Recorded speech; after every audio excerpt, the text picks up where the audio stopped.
Presiden Vladimir Putin tersentak ketika sebuah pesawat pembom B-2 Spirit Stealth Bomber melintas spektakuler di atas dirinya bersama Presiden Donald Trump saat berjalan di tarma pangkalan Joint Base Elmendorf-Richardson.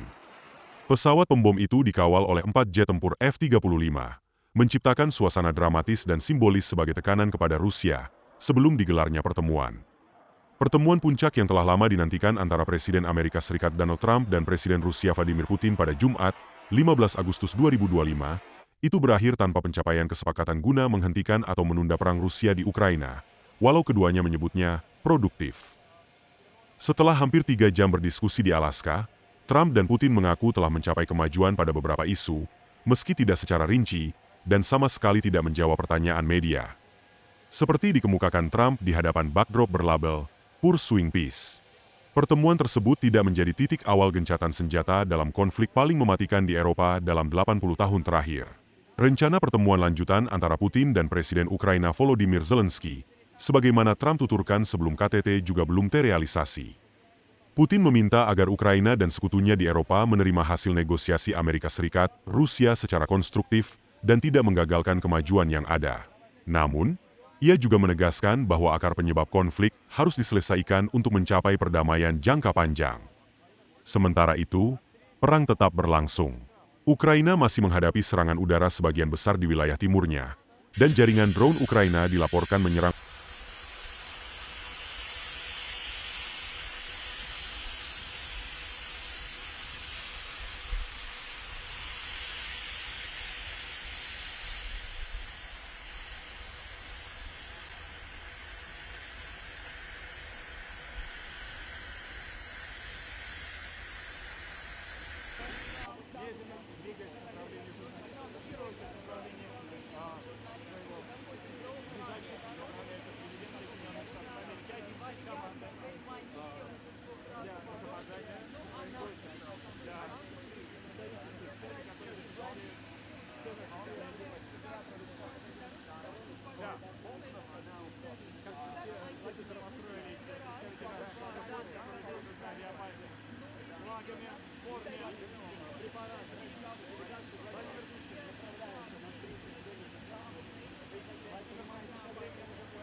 President Trump, ladies and gentlemen, our talks were constructive. We had mutual respect. These were very useful and substantial talks. Once again, thanks to my American counterpart, my colleague, for his invitation to come to Alaska. It's quite a reasonable decision to meet here. Our countries are divided by oceans, but in fact we are close neighbors in ways, because when I stepped down from the plane, I said, "Good afternoon, my neighbor. I'm so happy to see you in good health and alive." And it's a very good neighborly welcome, a kind of welcome. So we are divided by the Bering Strait. In fact, there are two islands there between the Russian and the American island. There are only 4 kilometers there, so we are close neighbors.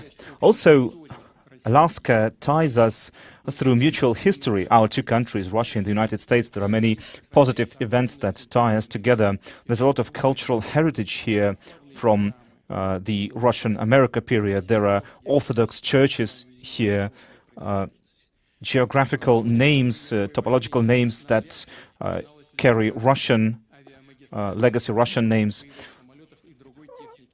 In fact, it was through here that some of the military equipment that came to Russia, to the Soviet Union, in the Land-Lease program, and our specialists from both sides, and drivers and military men, risked everything, risked their lives to help us. And there is, in fact, a monument in Magadan to air pilots from America and from the Soviet Union who gave up their lives to make sure that victory was possible.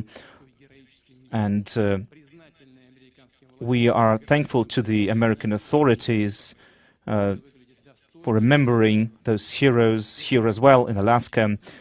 We're grateful for that, and we will continue to remember all other historical examples where our two countries work together to defeat our common enemies, when we are united, when we helped each other, assisted each other. And I think that legacy will help us restore, rebuild ties, build on mutual respect, even in these difficult circumstances. So Russian-American meetings, high-level meetings, haven't been held in more than 4 years. This is a long period, and this was a very tough period for both our countries. In fact, let me be frank, this was the lowest point for us since the Cold War, and this wasn't a positive thing for the world or for our countries.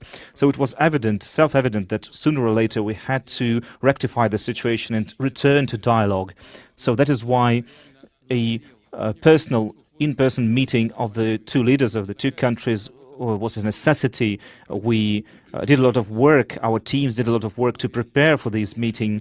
Myself and President Trump have had very good direct contacts, conversations over the phone. And as you know, American Special Envoy Mr. Witkoff came to Russia on multiple occasions, and our foreign ministries, heads of foreign ministers were also in communication. So, as you know, one of the key issues for us was resolving the issue of Ukraine, the conflict in Ukraine, and we are seeing that President Trump is personally involved, personally interested in resolving this conflict, understanding the in-depth reasons for that conflict. And I have said on multiple occasions that this has to do with Russian national interests and security interests. We've always seen Ukraine as a brotherly nation of Russia's, and we have the same roots. So this, for us, is also a tragedy. So our country, Russia, is certainly interested, very much interested in putting an end to this conflict. we would like to see this settlement of the conflict to be, we want it to be stable and sustainable, and that requires us to address all of the reasons for the conflict and making sure that all of the Russia's interests are taken into account and that the balance of power is respected. I agree with President Trump, and he said, he spoke about this today as well. He said that Ukraine's security must also be respected, and we will continue to work on that. I'm sure that the understanding that we've reached today will help us open the path towards peace in Ukraine, and I hope that in Kiev and in European capitals they will hear this and they will see this as a positive thing and will not try to create obstacles or create provocations and undermine the progress that we can achieve here. Oh, by the way, with the U.S. new administration, bilateral trade between Russia and the U.S. has started to go up. Maybe just symbolic numbers, but it's increased by 20%. There are a lot of areas where we could deepen our interaction, deepen trade. Russian-American investment cooperation has a lot, huge potential. Russia and the United States have a lot to work together with when it comes to IT, to space exploration and many other areas, intensifying contacts between our Far East and America is also a good opportunity, a good prospect. Now, it is symbolic that the so-called date-changing line that goes on the border between Russia and the United States, a line where you can step from today into tomorrow. It is really symbolic. So I'd like to thank President Trump for the work that we've had today, for the friendly tone of conversation, for the goal-oriented approach, results-oriented approach. We can see clearly what the United States wants to achieve. President Trump certainly sincerely cares for the future of his country. At the same time, he understands that Russia has its own national interests. I'm sure that today's agreements will help us restart pragmatic relations between Russia and the United States and help us start on the path towards resolution in Ukraine. And also one more thing, in 2022, during my final contacts with the previous administration, I tried to convince my previous American counterpart, President Biden, that we needn't move towards a situation which could lead to a military confrontation. I told him before that that would be a critical mistake. And now President Trump, when he says that if he were president, there would be no war. And I personally believe that is the case. There would be no war had President Trump been president at that time. Because myself and President Trump have had very good trust-based relations. And I'm confident that if we had stayed on that path, we could move as quickly as possible to a resolution of the conflict in Ukraine. Thank you for your attention.